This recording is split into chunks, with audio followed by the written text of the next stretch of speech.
Welcome to the Nerd Party. I'm Darren Moser. I'm Philip Gilfus. I'm Daniel Prue. And this is City Alpha 3.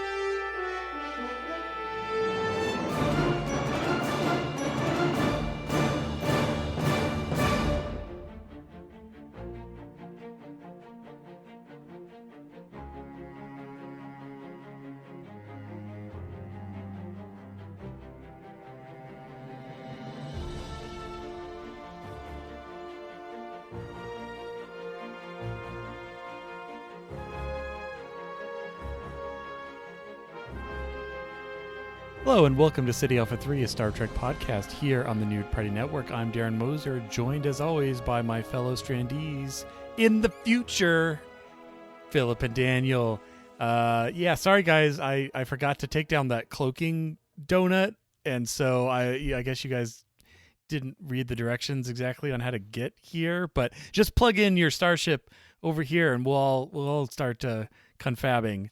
But yeah, welcome as we talk again about another Discovery episode. This is episode 5 of season 3, Die Trying. Nobody dies in this episode, guys. It's really misleading. Yeah, I know. It's yeah. Well, that's not completely true. I mean, they're already dead. That's a key plot point that they're already dead. But but yeah, this is Wait, is this halfway through? Is this the halfway point? How many? This is episode 5. Right. And are we getting 10 episodes? Is that the case, or because I feel like that's what it's been, isn't it? I can't remember. I know I'm not going to say no. We are getting 13 episodes this season, so we are not yet halfway. Well, we need a week and a half till we get halfway. Guys, we're 2 weeks away from Beautification 3. Oh man, if Sela shows up, I swear to God, I'm gonna quit Star Trek. It won't be Sela, but Denise Crosby will be playing another role. Her very, very future descendant, Sela Jr. the 12th. No, we haven't seen any Romulans, I don't think. No Romulans yet. In fact, a lot of things are missing. But yeah, so I could ask Daniel about his rewatch by alphabet, or we could just jump into the episode. Let's just skip it for now. Yeah. But yeah, so we finally get to Starfleet. We I guess they, spore drive in at a safe distance away as to not to crash the party in the space donut.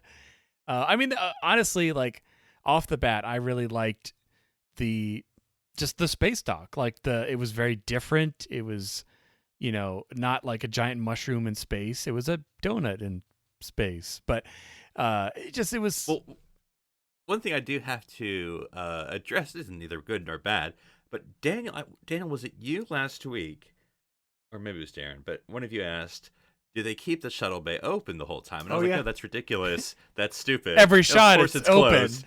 And now that I look at it, I'm like, no, I guess that...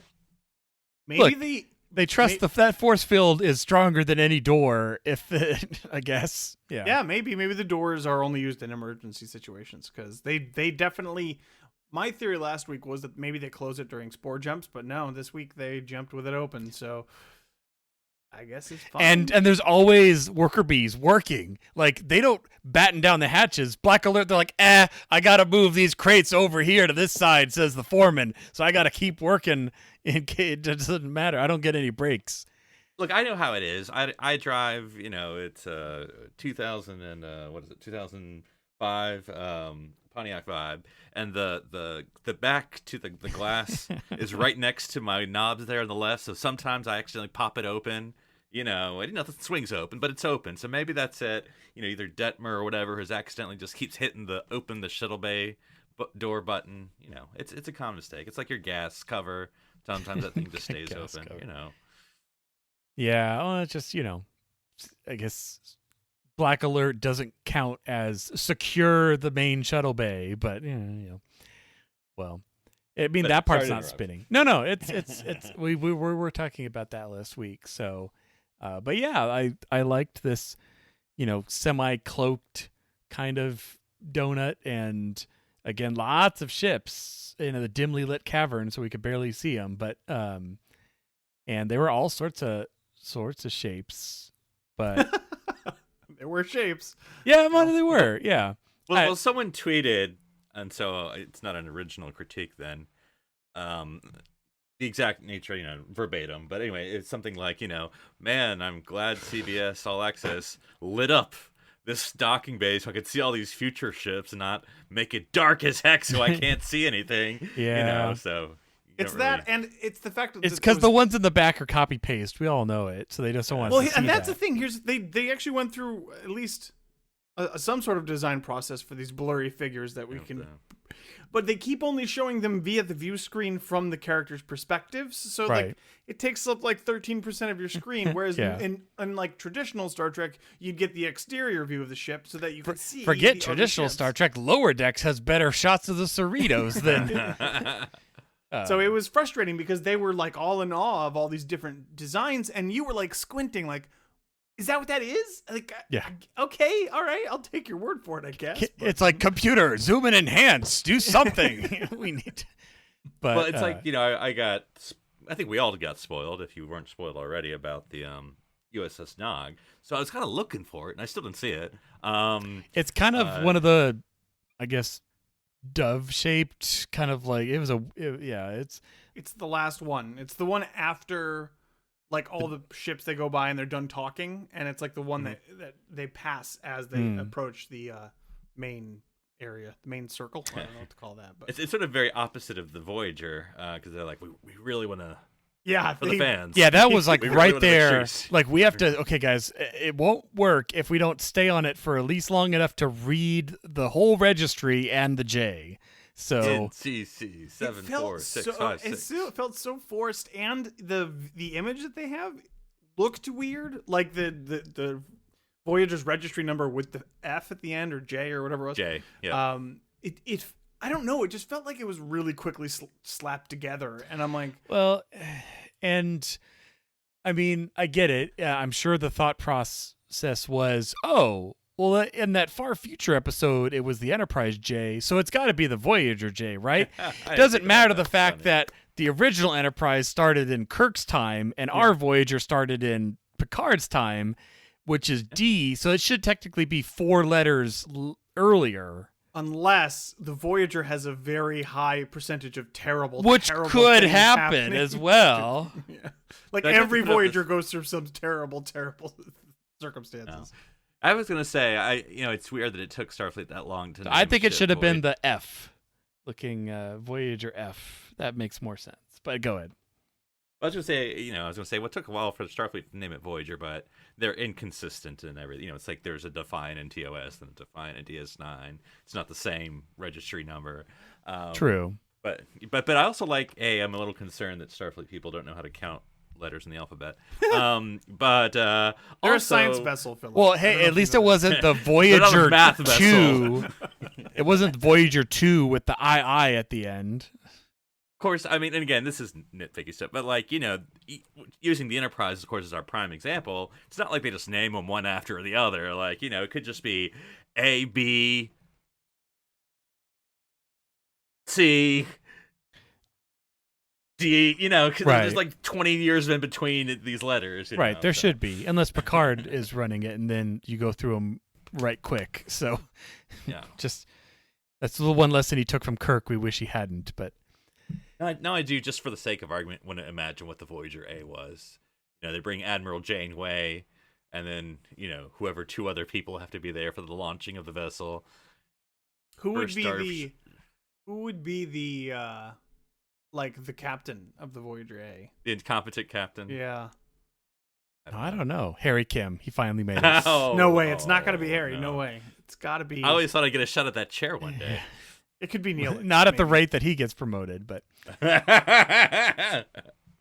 So we enter into Starfleet headquarters, and we get a lot of the fly arounds, and I like the little note where Saru's like, we've already talked, they're expecting us, just go in. Like, thank you. Like, it shouldn't be like, halt, who goes there in the land of Oz? Like, we're not gonna let you in. It's like, no, that makes way more sense. If they They aren't just gonna pop in. But yeah, and they're talking about all sorts of like, oh my gosh, there's these alloys, and it's like, did you guys forget that you had gone like 900 years into the future? But okay, They're geeking out. Yeah, it was it's cool. cute. Yeah, flying rainforests and all sorts of cool stuff. Yeah, like the rainforest. It kind of gave me a little bit of a Battlestar Galactica vibe, where it's like these Oh, we're obviously getting there, Darren. aren't. We're all- getting there. Yeah. We're getting to the Battlestar Galactica vibe. Okay.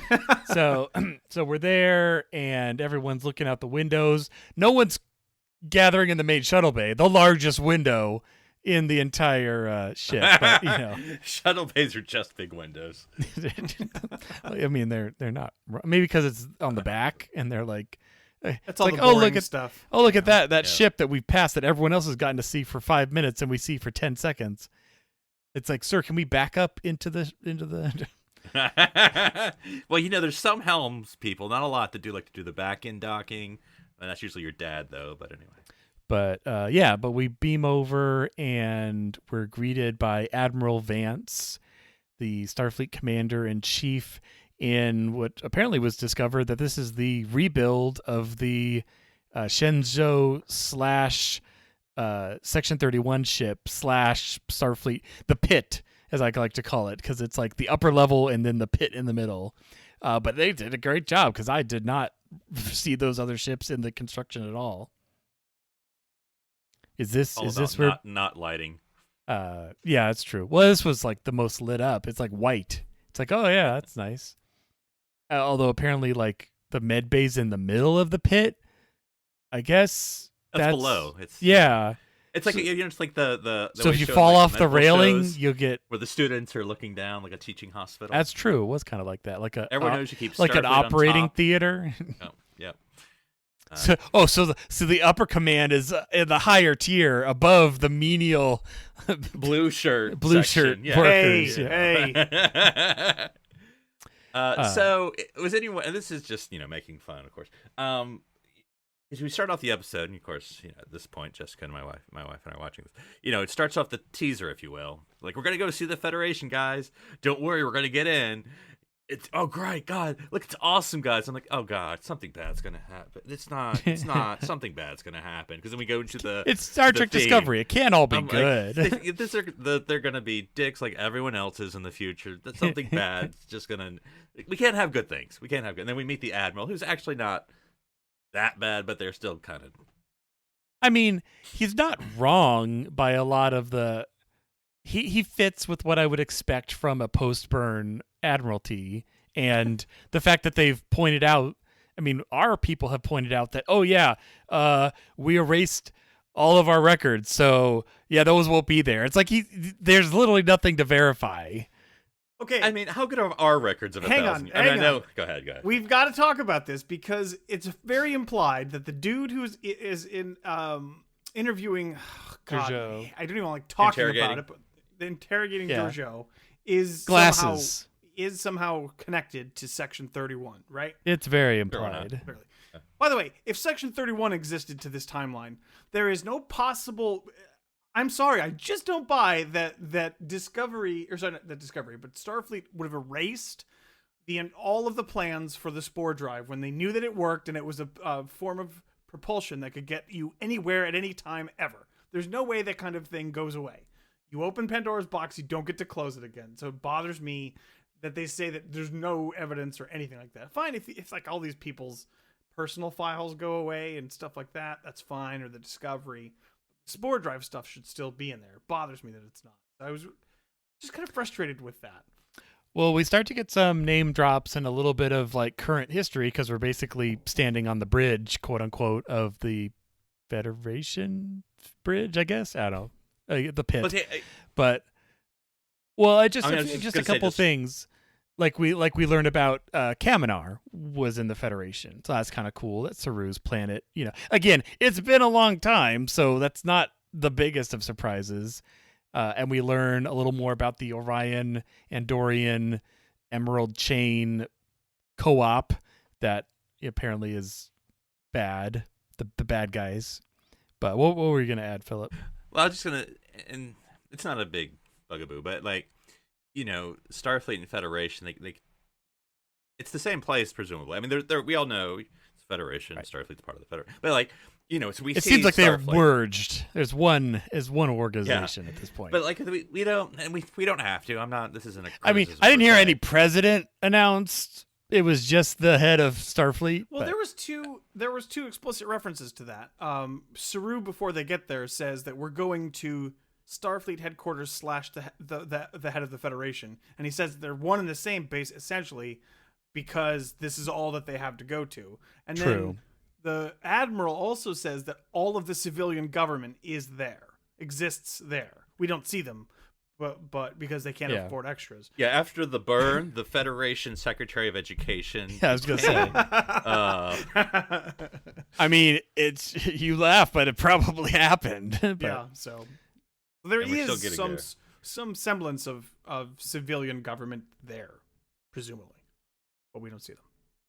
And yeah, we get a nice little moment with about Senatal, and this again is, I think, adding more credibility, these little moments, because the admiral obviously knew Senatal and like the way he acted, and like they're saying the right things. Everything the Discovery crew says is true. It's just he has nothing to go on for actually verifying any of it. We get Bowtie super chipper hologram guy. Apparently they use a lot of holograms in this time, which is interesting. But hologram / AI are apparently always comic relief, I guess. I don't know why that's a rule in Star Trek. But Dr. Eli. You would think they'd just be people at that point. I mean, they would just be people. You mean a race? Yeah, almost like a race. And will we be judged by how we treat that race? They would be indistinguishable, They would just, but okay. I mean, because there's no difference between that doctor and the doctor from Voyager. There's no discernible difference between those two characters. Those are the same character. Bowtie. The bowtie. That's it. And bowties are cool. So I mean, he picked a good one. So so you're saying in this generation of the Doctor, he's the bowtie doctor. Where's the bowtie? Yeah. The EMH he shows up with the 11. Fez next episode. I swear. Yeah, the EMHJ. But so we see Picardo Doctor start to glow, and then all of a sudden he just turns into this new guy. An older version. Yep. Yeah.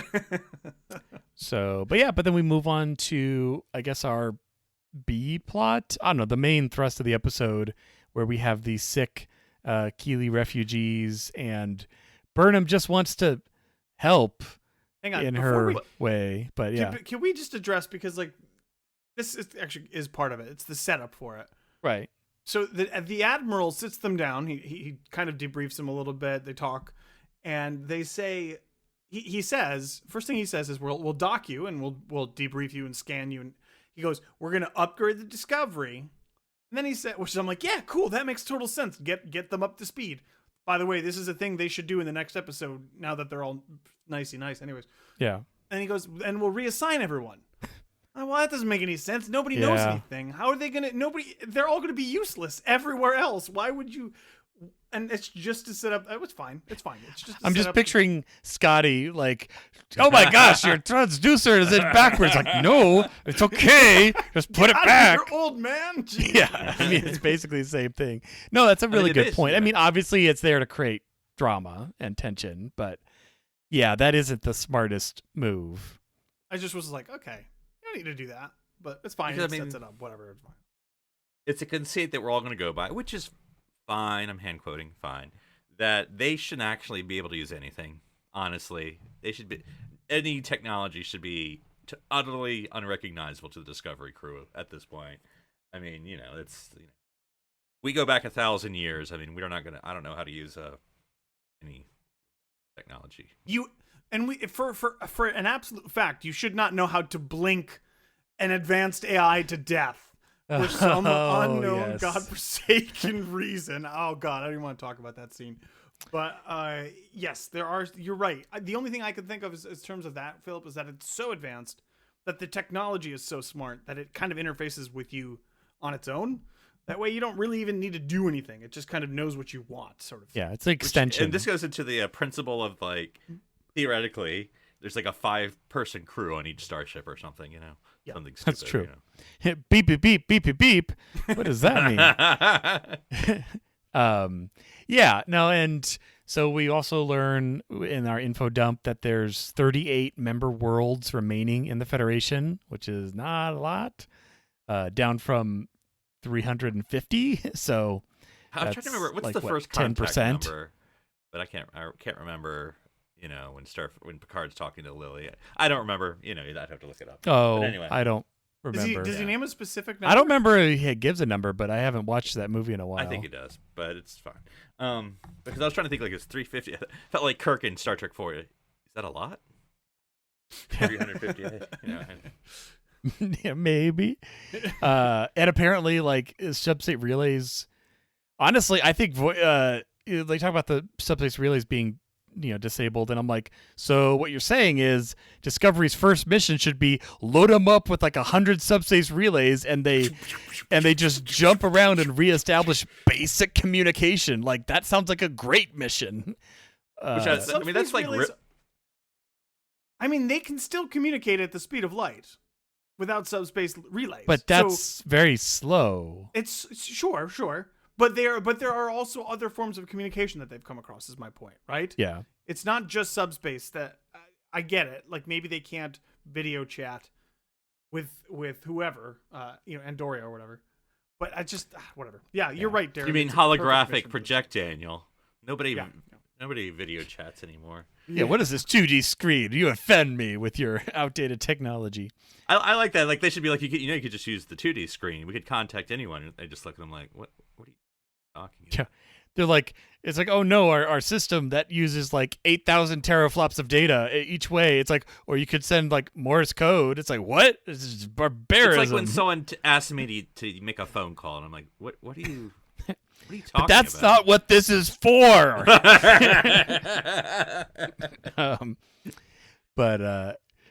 Yeah. So we basically, we get a lot of. Well, I was gonna say like with the and whatever. I like this episode. Let me skip to the end. I did like this episode.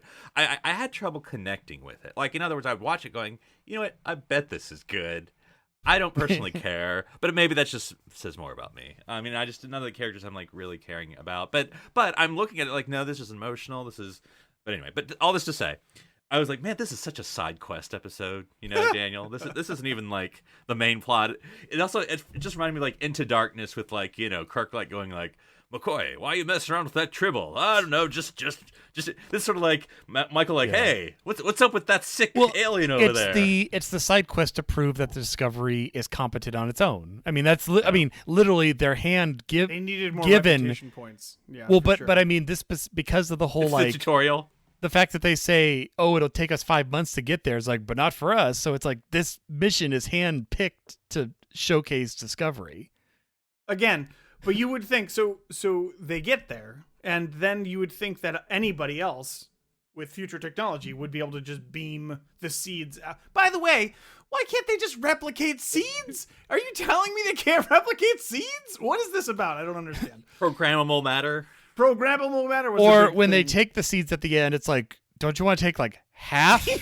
Because like that kind of, like the next time someone comes back and like, well, sorry, that's been checked out by the USS Discovery like 200 years ago, and they never brought any back. So sorry. I'm sorry. I just have to rip into this real quick. I don't know if what is the organization here for that ship? They send one dude, like with his family there, to watch over all of these important seeds in the whole universe, and then he is the only guy that has the password to get in. And by the way, his password were his daughter's names. Oh my god. And Michael's supposed to be this super genius. But the L was a 1, and they had an exclamation point at the end. It's totally safe. Anyways, I don't understand. I do like they put all the 38 planets it wasn't in even a hat. no, it's worse. It's whatever. worse, Daniel. It's not even just the fact that it's his daughter's names. It's his daughter's names that are also named after the moons of his own planet. So it's like two two best for moons. 2. It was implied there might be more moons. What's your favorite but it's the moon two as a best child? ones. Yeah. Well, of course, the that street you one. grew What's up your on? second favorite? Yeah. Wait. Is this like the 32nd century? Like, what's your stripper name? It's your favorite moon and your, Yep. Yeah. So we still get a little bit of a temporal jab where they talk about the temporal accords and outlying time travel, and he's like, "Your present here is a crime." It's like, sorry, like we came from the past. We have no way of knowing that was a crime.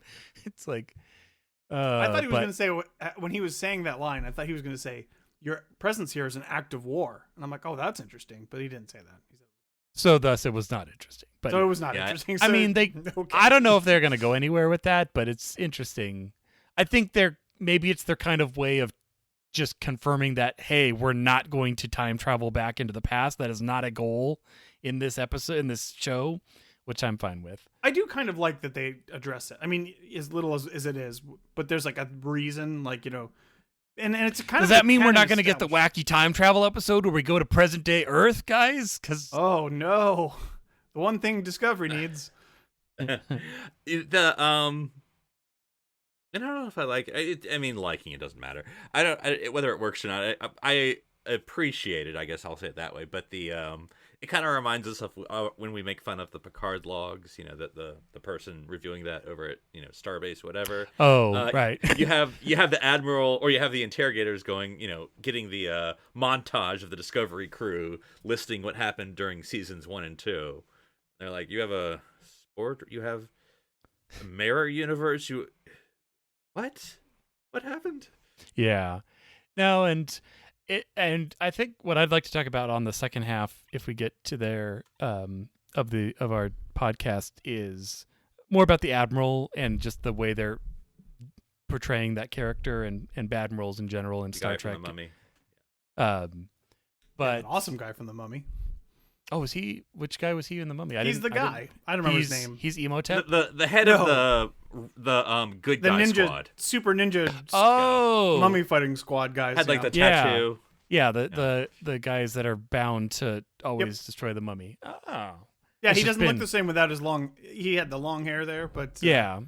No. I pick it up now.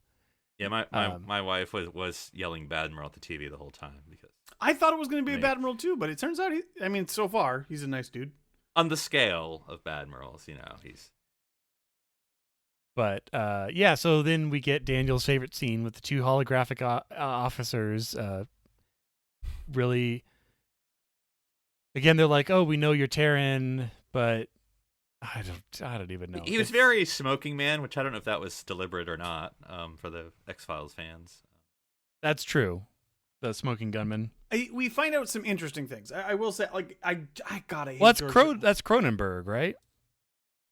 that's the name people keep telling me. Yeah, I don't Yeah. know who it is, but I think it's interesting that they know so much. He specifically knows so much about the Yeah. Terrans, and that. Well, he talked about like the diverging of the Yes. timelines, which makes sense because like in our knowledge from like DS9 travels, that we know the Terran Empire has fallen. Yeah, well, he You know, mentions that too. Yeah, and then he also says that nobody's traveled across in Right. Over 500 years. Like, whatever it which is. kind of makes sense that if they're diverging, that it becomes harder for ion storms. And the Yeah, like but to that was cause never that. really anything that stopped them from doing it before. But Yeah. Well, because was it technically? Forget what the actual. I mean, everyone talks about like the Germans winning World War II as like the incident where the split happened. I don't know if it goes farther back than that, but Shakespeare's still the same apparently. So yeah. I still like that intro to In a Mirror Darkly. That was some great, which was also great referenced. some great well, television. his birthday's April 5th. So. It brought that up. Yeah, that was kind of cool. I thought that Yeah. was cool. I like that guy. That guy was interesting, but Well, we'll definitely be seeing more of Section 31 head glasses. why? The glasses man. Also, if She you asks him. Also, if you have a super advanced comm badge, even in Kirk's time, well, not Kirk's time, I guess, but in TNG time, you should not be able to break that with your foot. It's probably made out of some sort of tritanium alloy or It's what. grown at this point. Yeah. Also, I mean, I had a slightly confusion because when she cracked, when she cracked it, it looked like there was a thing in it. Like, I don't know, I'm going to say a transponder. I'm making words up. But anyway, I thought then she would pick up the thing we would see what the thing does. Like maybe it's a data thing, maybe it shows a hologram, maybe like it's like a secret Cracker Jack prize inside of his comm badge.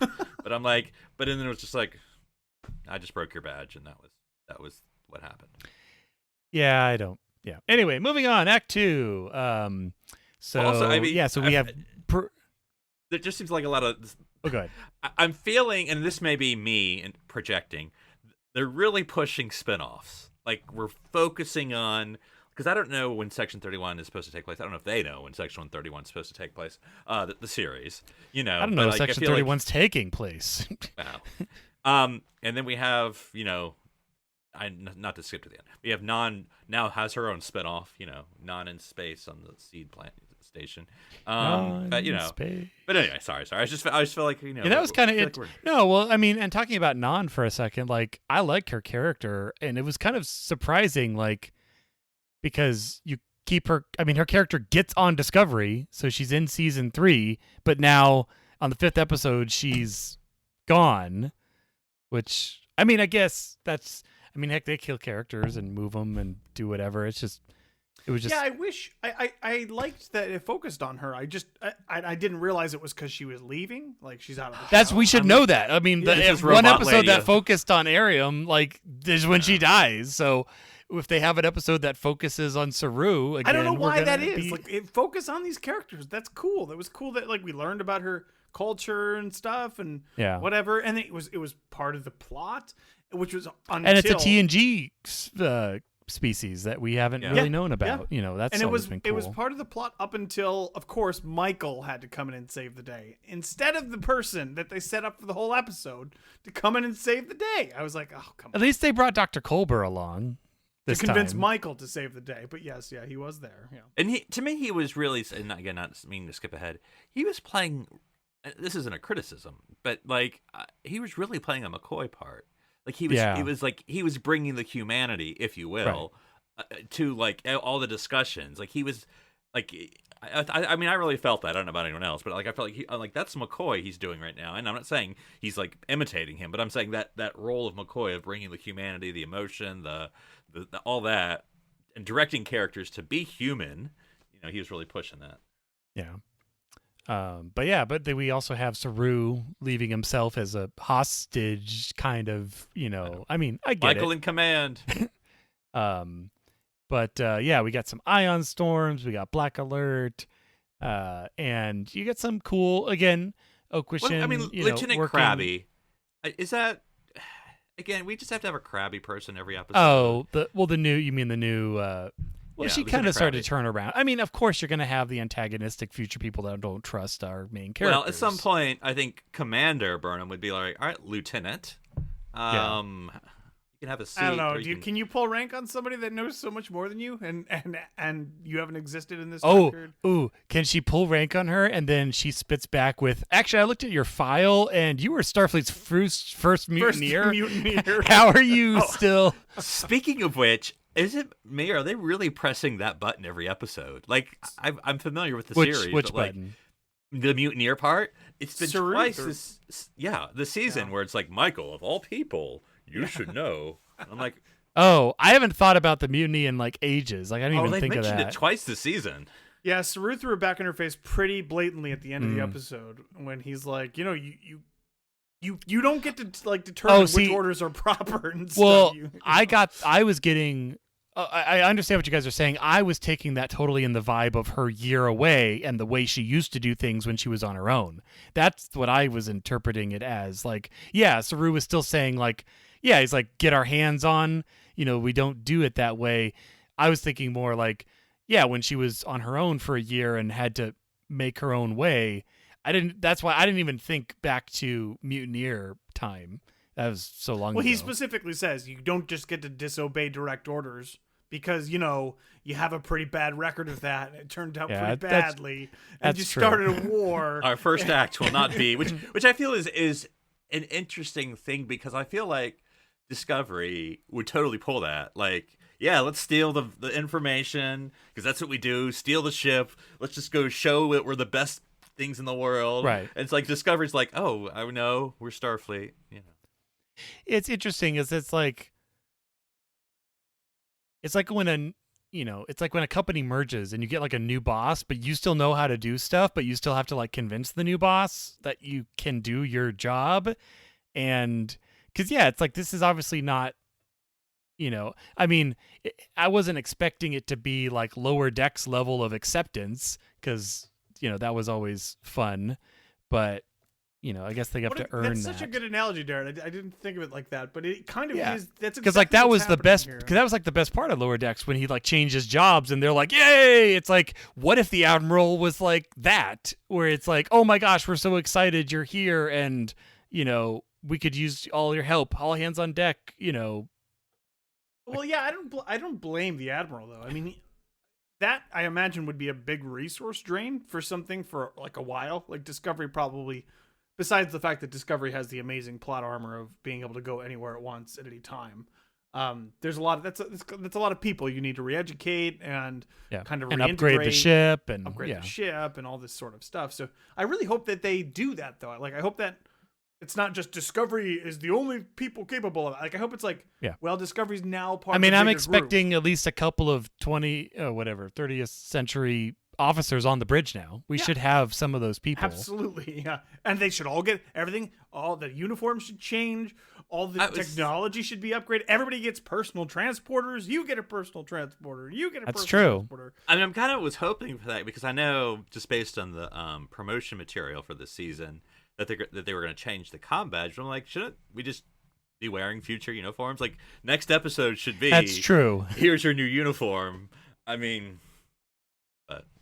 It's retro now. It's cool to keep the Discovery this isn't uniforms. Star Trek Online, where you can just choose whatever uniform. That's funny.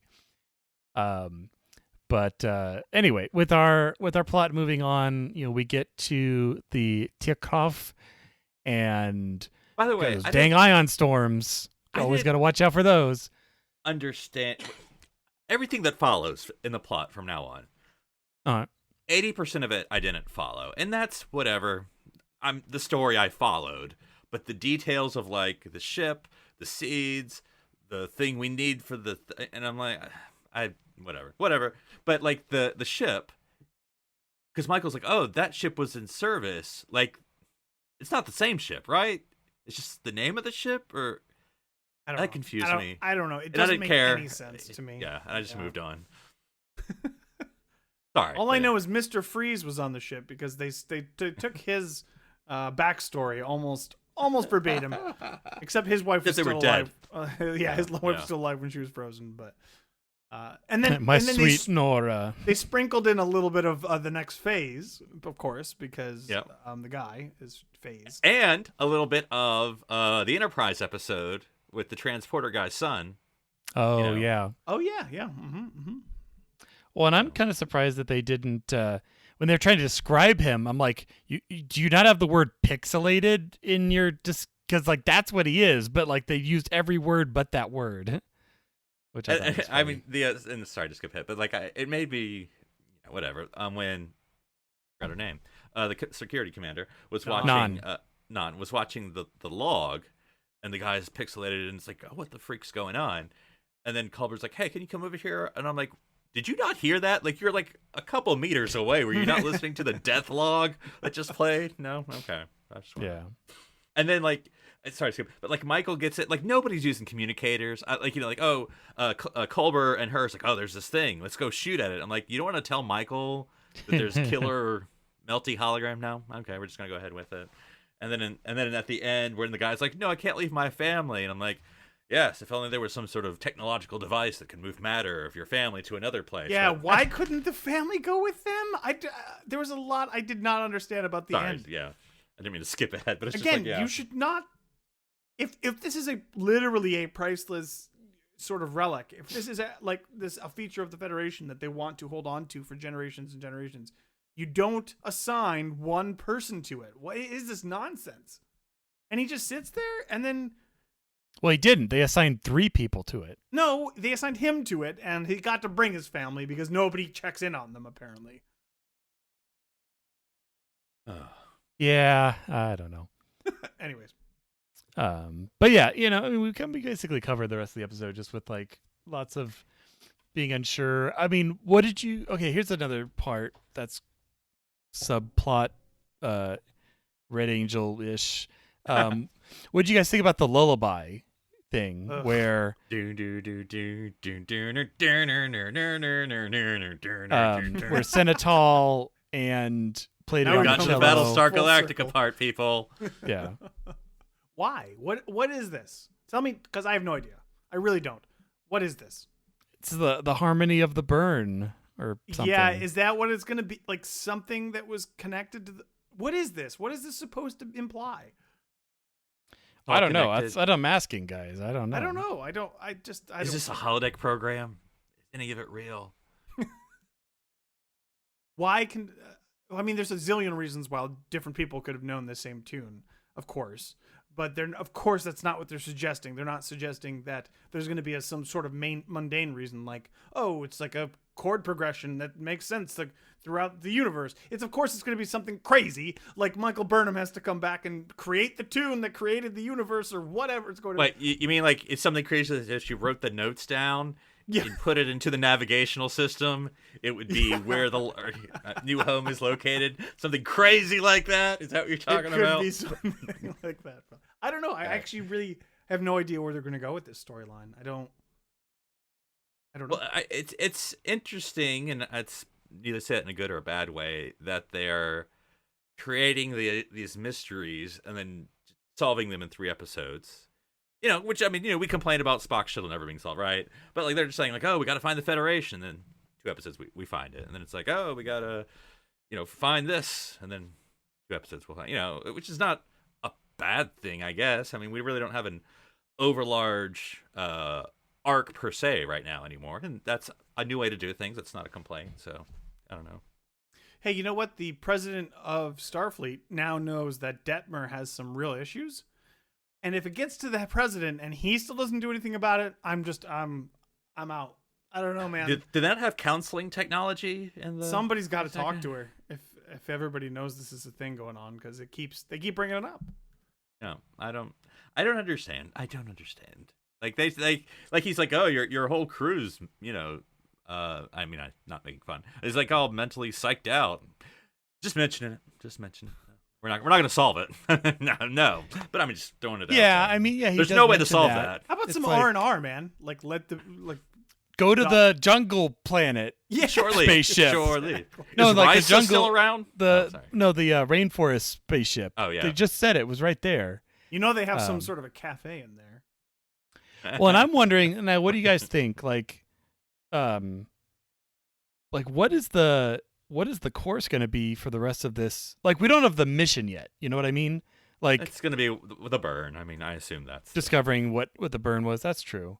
I think Because I'm just trying to think. Because they could obviously come back to this Starfleet anytime they want, because it's Discovery.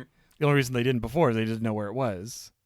Well, I think I think that was the direct challenge from the president when he's like, well, if you discover any evidence to figure out what the burn was, and Michael's like, woohoo, I know exactly what that means. I'm going to figure it out. My So- name's Michael Burnham. I should know really well. I can tell that. You may have heard of me. Oh, you haven't, because we deleted it all. If anyone knows about the burn, it's the Burnham.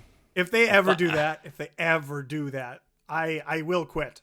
I'm not joking. I think I'm out at that point. So. They just open up the asteroid and it's a future Michael Burnham. Is that what you're saying? Anyway, yeah. The 2 things that, and this is a mild thing, but like 2 things that they kind of wave away in this episode, but I think they do it in such a way as if they're like, now I'm uninterested, because they waved it up completely.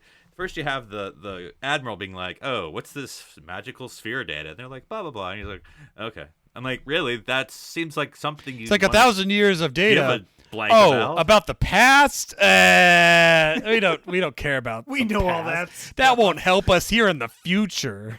We'll just leave that in your computer ship. I'm sure it'll be fine. And then the second thing is the burn itself, because both with Georgiou and with Michael and Saru, like, what's the burn about? And they're like, oh, I don't know. We got theories, but who cares? I'm like, well, if you don't care, I don't care. Yeah, at the end, it's like we have a lot of theories, but none of them. Yeah, they don't seem to I mean, care. This is a strange setup for a story, because the burn has happened long enough in the past. it's like 100+ years ago. 120 or something, I think like that. It seems like they would have established and settled into a norm at this point. Like we are not going to go back and change the results of. I think that's why they don't really care. It's like they're living in a post-dilithium society, and they're just like, this is the new normal. Yeah, it's just so strange. Like I just. Well, you can't do anything about it now, guys. It happened 100 years ago. It's over.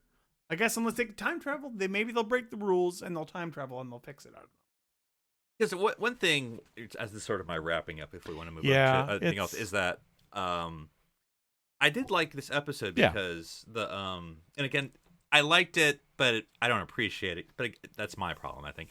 Because like the scene where Michael's having this heart to heart, I'm like, I don't care, but it sounds like I should care. And anyway, that's anyway. But I also thought this whole episode, whether it meant to or not, because I think Discovery doesn't always have meaning, but if you wanted to have meaning, I felt this was very appropriate to our current time. Because this whole thing about, I mean, to the pandemic is what I'm relating it to. Like, it's going on, and it's kind of trapped us, and what does the future look like? Relating it to the burn.